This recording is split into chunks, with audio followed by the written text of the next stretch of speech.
Hi friends, நான் உங்கள் GS family. எல்லோரும் நல்லா இருக்கீங்களா?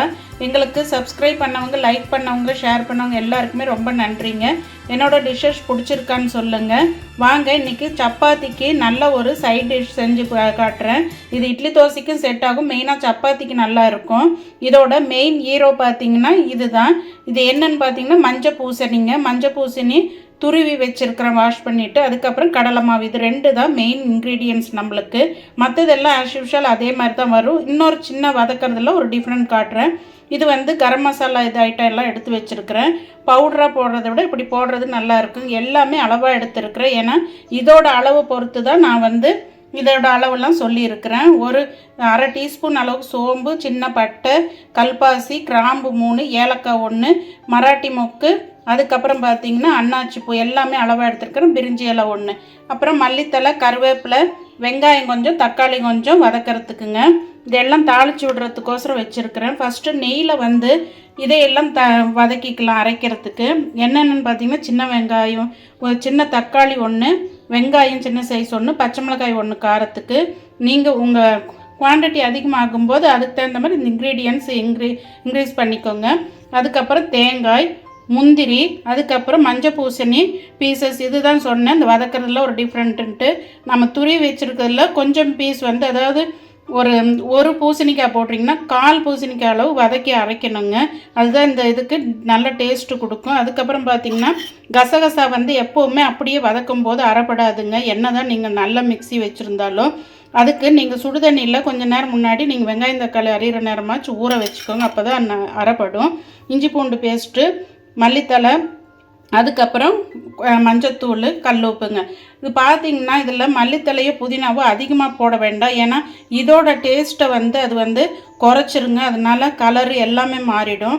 நீங்கள் இதை மட்டும் குறைச்சி போட்டுக்கோங்க வாசனைக்கு. இப்போ நம்ம எப்படி செய்கிறதுன்றதை பார்ப்போம். இப்போ பாருங்கள், கடாய் ஹீட் ஆகிடுச்சு. நெய் கொஞ்சமாக போட்டுக்கலாம். இதில் பார்த்திங்கன்னா பிரிஞ்சி எல்லாம், மராட்டி மொக்கு, அன்னாச்சி பூ மட்டும் தாளிக்கிறதுக்கு வச்சுக்கோங்க. மீதி எல்லாமே இதில் போட்டுக்கலாம். சோம்பு இந்த ஐட்டம் போடும்போது லாஸ்ட்டாக போட்டுக்கோங்க. இது கொஞ்சம் பொரிஞ்சதுக்கப்புறம் போட்டுக்கோங்க. இப்போ சோம்பு போட்டுக்கலாங்க. கீரி வச்சுருக்கிற பச்சை மிளகாய் போட்டுக்கலாம்.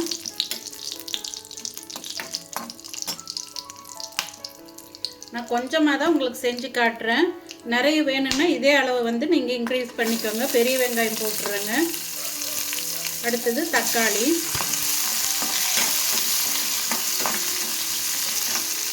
இப்போ இதோடவே நாம் கட் பண்ணி வச்சுருக்கிற மஞ்சள் பூசணி நீங்கள் எந்த அளவுக்கு அரியிறீங்களோ அந்த மாதிரி அரிஞ்சு போட்டுக்கோங்க. உங்கள் மிக்ஸி இருக்கிறத பொறுத்து நீங்கள் கட் பண்ணி போட்டுக்கோங்க. இல்லை துருவுனதுலேயே கொஞ்சம் எடுத்து போட்டாலும் ஓகே. இப்போ முந்திரி போட்டுக்கலாங்க. இது எல்லாமே வதங்கி வரட்டும். கொஞ்சம் போல் உப்பு போட்டுக்கலாங்க. சும்மா கொஞ்சமாக இந்த அளவுக்கு வதங்குற அளவுக்கு போட்டுக்கலாம். இப்போ இது வதங்கட்டுங்க. இப்போ இஞ்சி பூண்டு பேஸ்ட் போட்டுக்கிறேன். மல்லித்தலை, தேங்காய் ஃபைனலாக போட்டுக்கலாங்க. இந்த மஞ்சள் பூசணி எதுக்கு ஃபஸ்ட்டே எல்லாத்தோடு போட்டேன்னா இதோட பச்சை வாசம் போய் இது கொஞ்சம் சாஃப்ட் ஆகணும் தான் ஃபஸ்ட்டே வெங்காயம் தக்காளியோடு போட்டேன். ஒரே டைமில் எல்லாமே வதங்கிடும். இப்போ பாருங்கள், தேங்காய் மிச்சம் இருக்கிறத நம்ம தேங்காய் மட்டும்தான் போடல, அதை போட்டுடலாம். இப்போ அடுத்தது மிளகாய்த்தூள் போட்டுடலாம். வெறும் மிளகாய்த்தூளுங்க. இந்த சின்ன ஸ்பூனில் நான் 1.5 ஸ்பூன் போட்டிருக்கேன். ரொம்ப சின்னதுங்க. ஏன் இது வெறும் மிளகாய்த்தூள் மட்டும் போடுறோம், அதுவும் போக கொஞ்சம் எக்ஸ்ட்ரா போடுறோம்னா இந்த பூசணிக்காயில் நம்மளுக்கு இனிப்பு இருக்கும், கடலை மாவுலேயும் இனிப்பு இருக்கும். அதனால தான் ஒரு பச்சை மிளகாய் போட்டதுனால நான் காரம் கொஞ்சம் கூடுதலாக போட்டிருக்கிறேன். உங்கள் வீட்டில் குட்டீஸ்க்கு எப்படி பிடிக்குமோ, இல்லை பெரியவங்க மருந்து மாத்திரை எடுத்துக்கிறவங்க காரம் சாப்பிட மாட்டாங்கன்னா அதுக்கு தகுந்த மாதிரி பச்சை மிளகாயும் மிளகாய்த்தூள் ஈவன் பண்ணிக்கோங்க. ஆனால் இந்த காய் இனிப்புன்றதுனால கொஞ்சம் காரம் நீங்கள் எப்பவும் போடுறத விட துளி கூட போட்டுக்கோங்க. அவ்வளோதாங்க. இது வதக்கியாச்சு. இது ஆற வச்சு அரைச்சிட்டு காட்டுறேன். இப்போ பாருங்கள், பேன் வச்சாச்சு. இதுக்கு கொஞ்சமாக ரீஃபைண்ட் ஆயில் விட்டுக்கிறேன். ஏன்னா ரெண்டுக்கும் நெய் விடும்போது அது ரொம்ப மதன்னு இருக்குங்க. ஒரு 1.5-2 ஸ்பூனுக்குள்ளே விட்டுக்கோங்க. இப்போ பாருங்கள், பிரிஞ்சி இலை, இந்த மராட்டி மொக்கும் அன்னாச்சி பூவும் போட்டுடலாம். அடுத்தது இந்த சைடு கருவேப்பிலை, இந்த மாதிரி பிளெயினாக வெறும் மஞ்சள் பூசணி மட்டும் இல்லாமல் உங்களுக்கு அங்கங்கே பீசஸ் வேணும்னா ஒன்று இதை கொஞ்சம் கட் பண்ண பீஸும் போட்டுக்கலாம். அப்படி இல்லைன்னா உருளைக்கிழங்கு சின்ன சின்னதாக கட் பண்ணி போட்டுக்கோங்க. இல்லை சுண்டல், பச்சை பட்டாணி இந்த மாதிரி ஏதாவது நீங்கள் போட்டுக்கலாம். அளவாக போட்டுக்கோங்க. அதிகமாக போடும்போது இதோட டேஸ்ட் வந்து மாறிடுங்க. இப்போ வெங்காயம் போட்டுக்கிறேன். எப்போவுமே வதக்கி அரைக்கும் போது கொஞ்சம் போல் வெங்காயம் தக்காளி மிச்சம் வச்சு வதக்கிறதுக்கு போட்டுருங்க. அப்போ அங்கங்கே தட்டுப்படும்போது ரொம்ப பிளெயினாக இருக்காது நீங்கள் வெஜிடபிள் போடலனாலும். இப்போ தக்காளி போட்டுக்கலாங்க. இப்போ நம்ம துருவி வச்சதை எல்லா பக்கமும் ஸ்ப்ரெட் ஆகிற மாதிரி தூவி விட்டுடலாம்.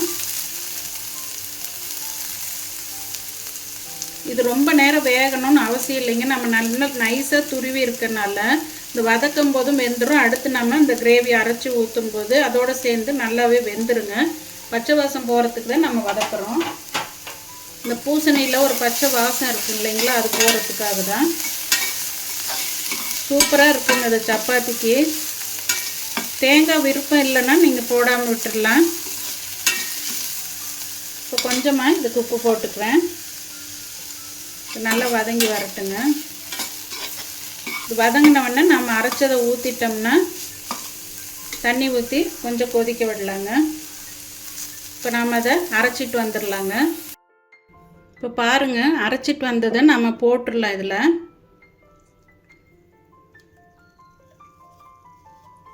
கொஞ்சம் தண்ணி ஊற்றி கலக்கி ஊற்றிடலாங்க. இடையில கரண்ட் போயிடுச்சுங்களா, அதனால தான் ஸ்டவ் ஆஃப் பண்ணிவிட்டு இதுக்கப்புறம் அரைச்சிருக்கிறேங்க. கடாய் கொஞ்சம் ஹீட் ஆகட்டும். ஆஃப் பண்ணிட்டாங்க அரைக்கிற வரைக்கும் எதுக்குன்ட்டு. பாருங்கள் நல்லா வதங்கிட்டுருக்கு. இப்போ நம்ம கொஞ்சம் அலசி ஊற்றிடலாம் ஜாரில் இருக்கிறதையும். இப்போ இதில் கொஞ்சமாக மஞ்சத்தூள் போட்டுக்கலாம். இதுக்கு தேவையான அளவு உப்பு விட்டுக்கலாம். ஏற்கனவே முதல்ல வதக்கிறதுக்கும் ரெண்டாவது தாளிக்கிறதுக்கும் கொஞ்சம் போட்டிருக்குறோம். இப்போ ஒரு ஸ்பூன் அளவு போட்டுக்கிறேன். மொத்தமாக ஒரு 1.5 டீஸ்பூன் அளவுக்கு ஆச்சு. இப்போ இது இவ்வளோ தண்ணியாக இருக்குன்னு பார்க்காதீங்க. இப்போ நாம் கொஞ்சம் கொதி வரட்டுங்க. இது பாருங்கள், நான் ஊற்றின இந்த நெய் எண்ணெய்லாம் மிதந்து வந்திருக்குங்களா, இந்த குழம்புக்கு வச்சதுக்கு உண்டான பக்குவம். இந்த ஸ்டேஜில் தான் நாம் எடுத்து வச்ச இந்த கடலை மாவு வந்து தண்ணி ஊற்றி நல்லா கரைச்சிக்கோங்க, கட்டிகள் இல்லாமல். இப்போ இதை இப்படி ஊற்றிக்கோங்க. ஊற்றிட்டிங்கன்னா இப்போ இது கொஞ்சம் நேரம் கொதி வரணுங்க. ஏன்னா கடலை மாவு பச்சையாக ஊற்றிருக்கிறோம். இது கொதி வரணும். இந்த டிஷ் இன்னும் கொஞ்சம் திக்காகுங்க. இப்போ நாம் அரைச்சி ஊற்றுனதுக்கப்புறம் இந்த பூசணிக்காய் இதெல்லாம் அரைச்சி ஊற்றுனது அதுக்கப்புறம் வதக்குனது அதெல்லாம் ரொம்ப நேரம் கொதிக்க வேண்டியது இல்லைங்க குழம்பு. ஏன்னா 2 டைம் நாம் எல்லாமே வதக்கியாச்சு. இந்த கடலை மாவு போடும்போது மட்டும்தான் கொஞ்சம் நேரம் உங்களுக்கு கொதிக்கணும். அந்த பச்சை வாசம் போகிறது உங்களுக்கு டேஸ்ட் பண்ணும்போது தெரியுங்க. சூப்பராக இருக்குங்க டிஷ்ஷு. நல்ல வாசனைங்க. குழந்தைங்க வந்து மெயினாக இந்த மஞ்சள் பூசணி இதில் நிறைய காய்கறிகள் எடுக்க மாட்டாங்க.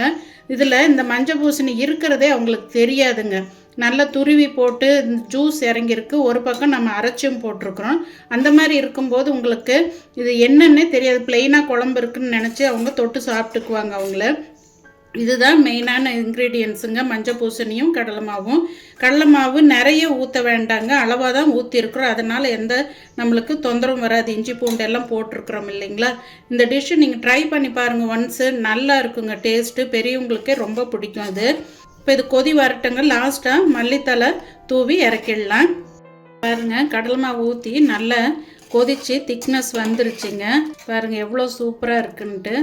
இது ரொம்பவும் கெட்டியாகிற அளவுக்கு விடாதீங்க. ஏன்னா சூடு ஆறும்போது அந்த கடலை மாவு இருக்கிறதுக்கு இன்னும் கொஞ்சம் இறுகிடும். அதனால் ஓரளவுக்கு தளர்வாக இருக்கும்போது ஸ்டவ் ஆஃப் பண்ணிவிடுங்க. இப்போ ஃபைனலாக கொஞ்சமாக மல்லித்தலை தூவிக்கலாம். சூப்பராக இருக்குங்க. இந்த மாதிரி யாராவது ட்ரை பண்ணியிருக்கீங்களான்னு சொல்லுங்கள். நான் இதை அடிக்கடி பண்ணுவேங்க. உங்களுக்கு இது பிடிச்சிருக்கான்னு ட்ரை பண்ணி பார்த்துட்டு எனக்கு கமெண்ட் பாக்ஸில் கமெண்ட் பண்ணுங்கள். ஓகேங்க ஃப்ரெண்ட்ஸ், இப்போ நாம் இது டிஷ்ஷு பரிமாறிடலாம். பாருங்கள், ஃபைனலாக டிஷ்ஷு ரெடி ஆகிடுச்சு. நாம் அந்த பூசணிக்காவை அரைச்சி விட்டதும் துருவி விட்டதும் சேர்ந்து திக்னஸ் கொடுத்துருக்கு பாருங்கள். கடலை மாவு நம்ம கொஞ்சமாக தான் சேர்த்துருக்குறோம். இது ஹெல்த்துக்கு ரொம்ப கெடுதல் ஒன்றும் இல்லைங்க. நீங்கள் ட்ரை பண்ணி பாருங்கள். டேஸ்ட்டு சூப்பராக இருக்குங்க. இதோட டேஸ்ட்டு எவ்வளோ ஒரு திக்னஸாக இருக்குது பாருங்கள். இது சாப்பாடுக்கு போட்டு நீங்கள் சாப்பிட்டுக்கலாம். சப்பாத்திக்கு ரொம்ப மேட்சாக இருக்கும். பூரி சப்பாத்திக்கு நீங்கள் வேறு என்னென்னக்கு மேட்ச் ஆகும்ன்ட்டு ட்ரை பண்ணி பார்த்துட்டு சொல்லுங்கள். நான் செஞ்சுருக்கிற டிஷ்ஷு வந்து ட்ரை பண்ணி பார்த்துட்டு எப்படி வந்ததுன்றதை சொல்லுங்கள் நீங்கள் கமெண்ட் பாக்ஸில். ரொம்ப டேஸ்ட்டாக இருக்குங்க. நீங்கள் ஃபைனலாக ஊற்றும்போது இந்த கடல மாவு ஸ்மெல்லு மட்டும் கொதி வர வரைக்கும் வச்சுக்கோங்க. நல்லா இருக்குங்க டேஸ்ட்டு.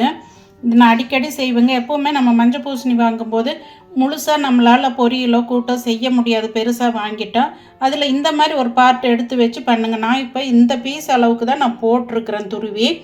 இதில் ஒரு அரை பகுதி தான் பீசஸாக கட் பண்ணி போட்டிருக்கேன். இவ்வளோ தாங்க. குழம்பு எந்த அளவுக்கு வந்திருக்கு பாருங்க. நம்ம வெங்காயம் தக்காளிலாம் ரொம்ப கம்மியாக போட்டோம். அதே மாதிரி தேங்காயும் சும்மா ஒரு சில்லு அளவுக்கு தான் போட்டிருக்கிறோம். ட்ரை பண்ணி பார்த்துட்டு எப்படி வந்ததுன்றதை சொல்லுங்கள். சப்ஸ்கிரைப் பண்ணாதவங்க சப்ஸ்கிரைப் பண்ணிட்டு பாருங்கள். லைக் பண்ணுங்கள், ஷேர் பண்ணுங்கள். என்னோடய வீடியோஸ் பிடிச்சிருக்கான்ட்டு சொல்லுங்கள். அடுத்த ஒரு ஹெல்த்தியான டிஷ்ஷில் பார்க்கலாம். ஓகே, பாய்.